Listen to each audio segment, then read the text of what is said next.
அன்னையே போற்றி அனந்தநாயகி போற்றி அரங்கன் சோதரி போற்றி ராஜராஜேஸ்வரி போற்றி புவியாளும் புவனேஸ்வரி போற்றி தண்டம் தரித்தவள் போற்றி சூளங்கரம் ஏந்தியவள் போற்றி நாகம் குடைபிடித்தவள் போற்றி அங்குஜபாஷ பிரியணி போற்றி வஜ்ரந்த சம்கார பிரியணி போற்றி பாலசோர்வனை போற்றி மூவரையும் தேவரையும் காத்தவள் போற்றி உலகையும் காத்து ரட்சிக்கும் தயாபரி போற்றி தரணிகாளும் தாரணீஸ்வரி போற்றி புவியாளும் புவனேஸ்வரி போற்றி ராஜலோக மாதா போற்றி மாய பிறப்பெருக்கும் ஆளுநி போற்றி மாயா போற்றி மாய கௌரி போற்றி கல்யாணி போற்றி சிவசக்தி சொர்வநாயகி போற்றி இட்டா கிரிகா கானா யோகா சக்திகள் போற்றி சண்டி சாமுண்டி வைஷ்ணவி பராகி துர்கா கௌரிமாரி காளிகா போற்றி அகிலாண்ட கோடி பிரம்மாண்ட நாயகி போற்றி சிம்ம வாகினி போற்றி நரசிம்மணி போற்றி ஓம்கார சுரவநாயகி போற்றி ஜனனி ஜெகத்தாரணி லோகமாதே சர்வகடாட்சரூபிணி போற்றி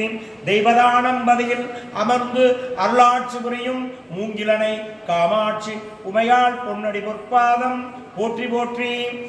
அருள்மிகு மூங்கிலனை காமாட்சி அம்மனின் வரலாற்று பாடல் இது ஒவ்வொரு சாயரட்ச பூஜையின் போது இங்கு ஒழிக்கப்படுகிறது. இந்த வரலாற்றை கேட்டு எல்லா மக்களும் எல்லா நாளும் பெற உங்களை எல்லோரையும் வேண்டிக் கொள்கின்றேன். ஆத்தாளை எங்கள் அபிராமி வள்ளியை அண்டமெல்லாம் பூத்தாளை பூத்த வண்ணம் புவியனைத்தும் காத்தாளை மாதுளமு நிறத்தாளை அங்கையில் பாசாங்குதம் கரும்பும் வில்லும் சேர்த்தாளை முக்கண்ணியை தொழுவார்க்கு ஒரு நாளும் ஒரு தீங்கில்லையே. அம்மா பிறந்தது காஞ்சிபுரம், அசுரனை வதம் புரிய வந்தது தெய்வதானம். அசுரனை கொன்று 300 மூங்கினில் முதல் மூங்கி உண்படுக்கை, 400 மூங்கினில் நடுமூங்கி உண்படுக்கை, உச்சி செடைதான் வகிர்ந்து ஜடைக்கு ஒரு லிங்கம் வைத்து தபசு பண்ணும் வேளையிலே அப்பீச்சு மண்ணாடி உமை அஞ்சனமை போட்டு உமை கண்டுமே கொண்டு போனான்.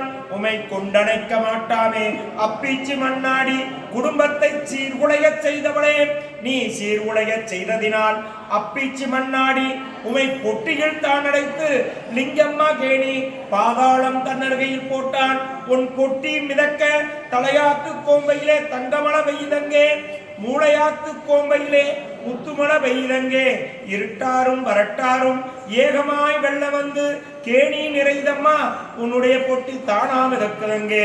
சுத்துது பொட்டி சுழலது பொட்டி தாண்டுது பொட்டி தவ்வாளம் தான் போட்டு பருகுது கீழ் திசையில் அன்னகாமு பொட்டி தருகுது மூங்கில் பண்ணை.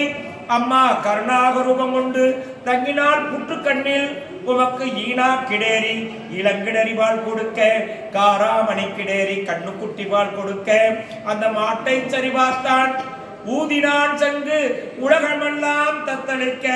வருகுது கீழ்தசையில் அன்னகாமுக்கு வகையுடனே பால் கொடுக்க. அந்த மாட்டை அடித்தானா மகாபாவிகம் வளர்த்தான். அவனை கண்ணும் தெரியாமே கபோதியாய் வைத்தவளே. அவர் மூவரும் தான் வணங்க கண் வெளிச்சம் தான் கொடுத்து வீடு கட்டி வையும் என்றுரைக்க. உமக்கு ஒத்த புளிய மரம் ஒரு குறுக்கம் காரக்கட்டு, காரக்கட்டு வீடு உன்னுடைய வாசலிலே. கண்ணுக்குட்டி மேதொழுவு உள்ளே உறக்கிணறு உன்னுடைய வாசலிலே கிணறு. நித்த நித்த நெய்விளக்கு நீதி விளங்குதங்கே. தென்னங்கிடுகளாம் திருவாட்சி மண்டபமாம் வரங்குடுப்பைன்னு சொல்லி வருகுதம்மா சிவச்சனம். தங்கரணி மாலை உன் தலையிலிடும் பூமாலை, மல்லிகப்பு மாலை உன் மடியிலிடும் பூமாலை. மாலை கழுத்தி ரெட்டொருமி தாளமிட ஒத்த சங்கு நாதமிட பொழுதிறங்க பூஜை கொள்ளும் புதுமையுள்ள நல்காமு. இவர்களை காக்கவே வேணும் அம்மா கம்பானதியவளே.